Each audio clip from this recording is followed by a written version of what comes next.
ഇപ്പോൾ നമ്മൾ കാണുന്നത് ബ്രിട്ടീഷ് വ്യോമസേനയുടെ എയർബസ് A400M അറ്റ്ലസ് ഈ വിമാനം ഇപ്പോൾ തിരുവനന്തപുരം വിമാനത്താവളത്തിലേക്ക് എത്തുകയാണ്.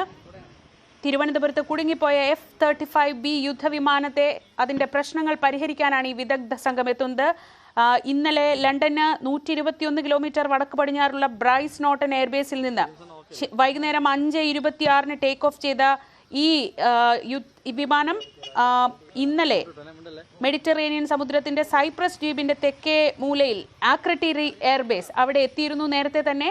ഇപ്പോൾ അവിടെ നിന്ന് ഇന്ധനം നിറച്ച് ശേഷം ഇപ്പോൾ തിരുവനന്തപുരത്തേക്ക് എത്തുകയാണ്. ബ്രിട്ടീഷ് വ്യോമസേനയുടെ 4 എഞ്ചിൻ ടർബോ പ്രോപ്പുള്ള എയർബസ് A400M അറ്റ്ലസ് 8 കൊല്ലം പഴക്കമുള്ളൊരു വിമാനമാണിത്. F-35ന്റെ പ്രശ്നങ്ങൾ പരിഹരിക്കുന്നതിനാവശ്യമായ എല്ലാ സാങ്കേതിക വിദഗ്ധരും അവർക്കൊപ്പം അറ്റകുറ്റപ്പണികൾക്കുള്ള ഉപകരണങ്ങളുമായാണ് ഈ ബ്രിട്ടീഷ് വ്യോമസേനയുടെ ഏറ്റവും ആധുനിക സാങ്കേതിക വിദ്യയുള്ള ഈ വിമാനം ഇപ്പോൾ തിരുവനന്തപുരം വിമാനത്താവളത്തിൽ ഇറങ്ങുന്നത്.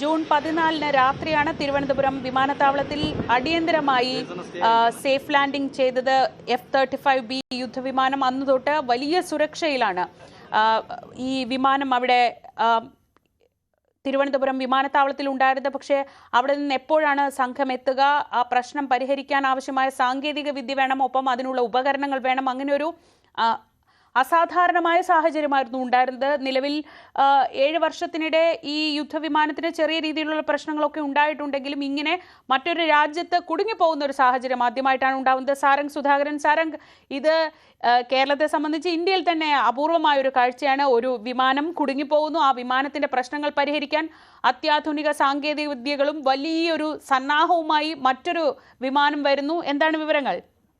തീർച്ചയായും ശ്രീജ, അന്താരാഷ്ട്ര തലത്തിൽ തന്നെ ഇത്തരത്തിലൊരു സാഹചര്യം അപൂർവമായിരിക്കും. മാത്രമല്ല ഇങ്ങനൊരു അന്യരാജ്യത്ത് ഒരു ഇന്ധനം ഇറക്കിയതിനു ശേഷം യന്ത്ര തകരാർ പരിഹരിക്കാൻ കഴിയാതെ അത് അന്താരാഷ്ട്ര തലത്തിൽ തന്നെ ഇത്രയും ഏറെ സാങ്കേതിക വിദ്യയുള്ള മുൻനിരയിൽ നിൽക്കുന്ന ഒരു യുദ്ധവിമാനമാണ് ഇത്തരത്തിൽ നമ്മുടെ തിരുവനന്തപുരത്ത് ഇങ്ങനെ കുടുങ്ങിക്കിടക്കുന്നത്. ഇത് രണ്ടാമത്തെ സംഘമാണ് ഇത്തരത്തിൽ കേരളത്തിലേക്ക് എത്തുന്നത്. ആദ്യ സംഘം വന്ന് അവർക്ക് യന്ത്ര തകരാർ പരിഹരിക്കാൻ കഴിയാത്തതുകൊണ്ട് 17 അംഗ സംഘം, എഞ്ചിനീയർമാർ അടക്കമുള്ള 17 അംഗ സംഘമാണ് ഇന്ന് ഇപ്പോൾ തൊട്ടു മുൻപ് തിരുവനന്തപുരം എയർപോർട്ടിലേക്ക് എത്തിയിരിക്കുന്നത്. ഇവർ ഈ വിമാനം ഇവിടെ നിന്ന് പറത്തിക്കൊണ്ടുപോകാനുള്ള എല്ലാവിധ ശ്രമങ്ങളും നടത്തും. ഇത് പരിഹരിക്കാൻ കഴിയാത്ത ഒരു സാഹചര്യമാണെന്നുണ്ടെങ്കിൽ ഇത് മറ്റൊരു യുദ്ധവിമാനത്തിൽ, ഈ ഒരു F-35 കൊണ്ടുപോകാൻ തക്ക വലുപ്പമുള്ള C-17 എന്നുള്ളൊരു ട്രാൻസ്പോർട്ട് വിമാനത്തിൽ ഇത് കയറ്റിക്കൊണ്ടുപോകാനുള്ള ശ്രമമായിരിക്കും നടക്കുക. ഇതിപ്പോൾ ബ്രിട്ടൻ ഒരു അഭിമാന പ്രശ്നം എന്ന തരത്തിലേക്ക് എത്തിയിരിക്കുകയാണ്. കാരണം നമ്മുടെ പരസ്യ ചിത്രങ്ങളിലടക്കം ഇത്തരത്തിൽ വിമാനത്തിന്റെ ചിത്രം എത്തിക്കഴിഞ്ഞു. മാത്രമല്ല ഇത്രയും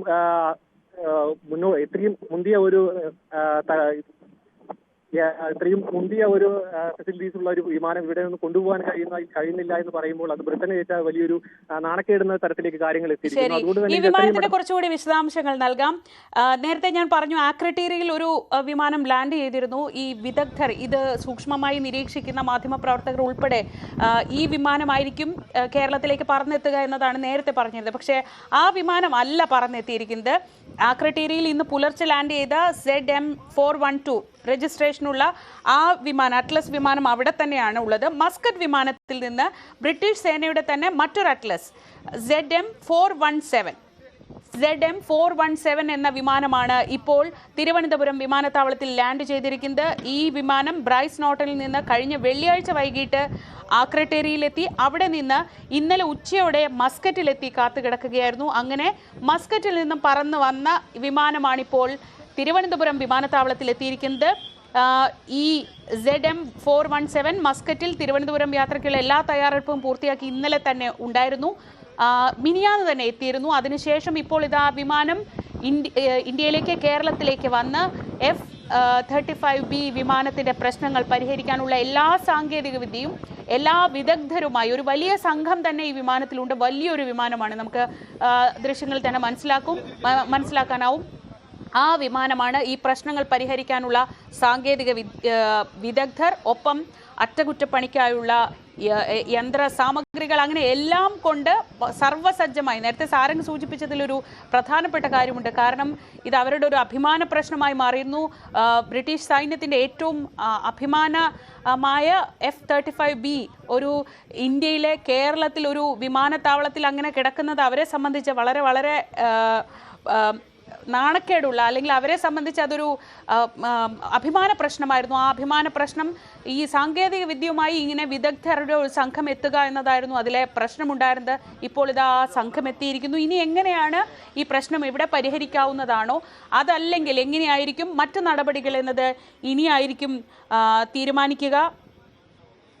കഴിഞ്ഞ ജൂൺ 14 ഈ വിമാനം അടിയന്തരമായി തിരുവനന്തപുരം വിമാനത്താവളത്തിൽ ലാൻഡിംഗ് ചെയ്യുന്നത്. അന്ന് തൊട്ട് ഒരുപാട് അഭ്യൂഹങ്ങൾ ഉണ്ടായിരുന്നു. എന്തിനാണ് ഈ വിമാനം ഇവിടെ വന്നത്, എങ്ങനെയാണ് ഇത് വന്നത്, അങ്ങനെ ഒരു ബ്രിട്ടീഷ് യുദ്ധവിമാനമൊക്കെ ഒരു പ്രശ്നം വന്ന് തിരുവനന്തപുരം വിമാനത്താവളത്തിൽ ഇറക്കുമോ, അങ്ങനെ പല പല ചോദ്യങ്ങളുണ്ടായിരുന്നു. അതിനുശേഷം നമ്മൾ കണ്ടതാണ് കേരളത്തിലെയും ഇന്ത്യയിലെയും മാധ്യമങ്ങളിലൊക്കെ ഈ F-35B യുദ്ധവിമാനം പലതരത്തിൽ പരസ്യമായി, അറിയിപ്പായി, അങ്ങനെ പലതരത്തിലൊക്കെ നിറഞ്ഞിരുന്നു. ഇപ്പോൾ അതിനൊക്കെ ഒടുവിൽ, ആ ആശങ്കകൾക്കൊടുവിൽ ഇപ്പോൾ വിദഗ്ധ സംഘം എത്തിയിരിക്കുന്നു. ഈ F-35B യുദ്ധവിമാനത്തിൻ്റെ പ്രശ്നങ്ങൾ പരിഹരിക്കാൻ കഴിയും. ഒരുപക്ഷെ ഇനി ഏതെങ്കിലും സാഹചര്യത്തിൽ ഇതിൻ്റെ അറ്റകുറ്റപ്പണി ഇവിടെ നടത്താൻ കഴിയില്ല എന്നൊരു സാഹചര്യം വന്നാൽ അതിൻ്റെ ഈ വിമാനത്തിൻ്റെ ചിറകും വാലും ഇളക്കി മാറ്റി കയറ്റി കൊണ്ടുപോകാൻ കഴിയുന്ന വിധത്തിലുള്ള വലിപ്പമുള്ള ഒരു വിമാനമാണ് ഇപ്പോൾ വന്നിറങ്ങിയിരിക്കുന്നത്. ഈ അറ്റ്ലസിൽ എത്തിയിട്ടുള്ള ടെക്നീഷ്യന്മാരും അവർ ലോകത്തെ തന്നെ ഈ സാങ്കേതികവിദ്യ കൈകാര്യം ചെയ്യുന്നതിൽ ഏറ്റവും വൈദഗ്ധ്യമുള്ള ആളുകളാണ്. അപ്പോൾ അവർ വന്ന് ഈ യുദ്ധവിമാനത്തിനെ എങ്ങനെ കൊണ്ടുപോകാൻ കഴിയും, അത് ചിലപ്പോൾ അതിൻ്റെ അറ്റകുറ്റപ്പണി നടത്തിയിട്ടായിരിക്കും. ഇനി അങ്ങനെ ഒരു സാഹചര്യം, ഇൻ കേസ് അങ്ങനെ ഒരു സാഹചര്യം ഉണ്ടാവുകയാണ്, അത് പറ്റില്ല എന്ന് വന്നാൽ ഈ F-35ൻ്റെ ചിറകും വാലും ഇളക്കി മാറ്റി ഈ വിമാനത്തിൽ കയറ്റി കൊണ്ടുപോകുന്നതിന് സജ്ജമായ തരത്തിലാണ് ഈ സംഘം എത്തിയിരിക്കുന്നത്. ഇങ്ങനെയൊരു ദൃശ്യങ്ങൾ പോലും ഒരുപക്ഷെ നമ്മൾ കേരളത്തിൻ്റെ ഒരു വ്യോമ മേഖലയിൽ ആദ്യമായിട്ടാണ് കാണുന്നത്. അത്ര വലിയൊരു വിമാനമാണ് ഇപ്പോൾ തിരുവനന്തപുരത്ത് വന്നിറങ്ങിയിരിക്കുന്നത്. കഴിഞ്ഞ ഓരോ ദിവസങ്ങളിലും പലപ്പോഴും നമ്മൾ കണ്ടിരുന്നത് ഈ F-35B യുദ്ധവിമാനത്തെ പറ്റി എന്തൊക്കെ കഥകൾ, ഉപകഥകൾ, പല പല ഗൂഢാലോചന സിദ്ധാന്തങ്ങൾ, അങ്ങനെ പലതും കേട്ടു. 930 കോടി രൂപ വില വരുന്ന ഒരു വിമാനമായിരുന്നു കഴിഞ്ഞ 14-ാം തീയതി മുതൽ കേരളത്തിലെ തിരുവനന്തപുരത്തെ വിമാനത്താവളത്തിൻ്റെ ഒരു വശത്ത് പാർക്ക് ചെയ്ത് ഇട്ടിരുന്നത് എന്നതാണ് അതിൽ ഏറ്റവും അങ്ങനെ കഥകളൊക്കെ വരാനുള്ള ഏറ്റവും പ്രധാനപ്പെട്ട കാരണം തന്നെ അതായിരുന്നു. ഈ വിമാനത്തിന് അങ്ങനെ കേടുകളും പ്രശ്നങ്ങളും ഒന്നും ഉണ്ടാകില്ല എന്നതായിരുന്നു പൊതുവെ കരുതിയിരുന്നത്. അതുകൊണ്ട് കൂടിയാണ് ഇത്രയധികം ഗൂഢാലോചന സിദ്ധാന്തങ്ങളും അവിടെ നിന്ന് വന്ന് ഇവിടുത്തെ കാര്യങ്ങളൊക്കെ നിരീക്ഷിക്കുന്നതിനാണ് വന്നത് എന്നതടക്കം പലതരത്തിലുള്ള സിദ്ധാന്തങ്ങളൊക്കെ വന്നിരുന്നു. പക്ഷേ അതിനൊക്കെ ഒടുവിൽ അതിന് കാര്യമായ പ്രശ്നങ്ങളുണ്ട്. ആ പ്രശ്നങ്ങൾ പരിഹരിക്കാൻ വേണ്ട സജ്ജീകരണം, ആ സംഘത്തെ ഒരുക്കുക എന്നതായിരുന്നു ഇത്രയും ദിവസം താമസിക്കാൻ കാരണം. ഇതെങ്ങനെ ഒരുപക്ഷെ ഇതിൻ്റെ പ്രശ്നം പരിഹരിക്കാൻ കഴിയുന്നില്ലെങ്കിൽ എങ്ങനെ തിരിച്ചു കൊണ്ടുപോകും എന്നതടക്കമുള്ള വലിയ പ്രശ്നങ്ങൾ അവർക്ക് മുന്നിൽ ഉണ്ടായിരുന്നു. അതിനൊക്കെ ഒടുവിലാണ് ഇപ്പോൾ ആ സംഘം ഇവിടെ എത്തിയിരിക്കുന്നത്. ഈ 2006 ഈ F-35 യുദ്ധവിമാനം പറന്നു തുടങ്ങിയത്. അത് ആദ്യഘട്ടത്തിൽ വലിയ പ്രശ്നങ്ങളൊന്നും ഉണ്ടായിരുന്നില്ലെങ്കിലും 2013 തൊട്ട് 2025 വരെയുള്ള സമയങ്ങളിൽ പലതവണ അപകടത്തിൽപ്പെട്ടിട്ടുണ്ടെന്നാണ് ഈ വിദഗ്ധർ പറയുന്നത്. ഇതിൽ ഈ യുദ്ധവിമാനം ഉപയോഗിക്കുന്ന അമേരിക്കൻ സേനയുടെ വിമാനങ്ങൾക്കാണ് അങ്ങനെ 20 തവണയും അപകടങ്ങൾ പറ്റിയത്. അങ്ങനെ ബ്രിട്ടീഷ് എയർഫോഴ്സിൻ്റെ കാര്യമെടുത്താൽ 2 തവണയാണ് ഈ തിരുവനന്തപുരത്ത് ഇറങ്ങിയ സംഭവം അടക്കം ബ്രിട്ടീഷ് എയർഫോഴ്സിൻ്റെ കയ്യിലുള്ള F-35 യുദ്ധവിമാനത്തിന് പ്രശ്നമുണ്ടായിട്ടുള്ളത്. അതിൽ 2021 ആദ്യ പ്രശ്നമുണ്ടായത്. അങ്ങനെ അപകടങ്ങൾ ഉണ്ടാവാത്ത അല്ലെങ്കിൽ പ്രശ്നങ്ങൾ ഉണ്ടാവാത്ത ഒരു വിമാനമല്ല F-35. പക്ഷേ ഈ 930 കോടി ഒന്ന് ആലോചിച്ചാൽ നമുക്കറിയാം, അത്രയും വിലയേറിയ ഒരു യുദ്ധവിമാനം അതിൻ്റെ പ്രശ്നങ്ങൾ പരിഹരിക്കാൻ വേണ്ടിയാണ് ഇപ്പോൾ UK-യിൽ നിന്നുള്ള വിദഗ്ധ സംഘം മസ്കറ്റിൽ നിന്ന് ഇപ്പോൾ എത്തിയിരിക്കുന്നത്.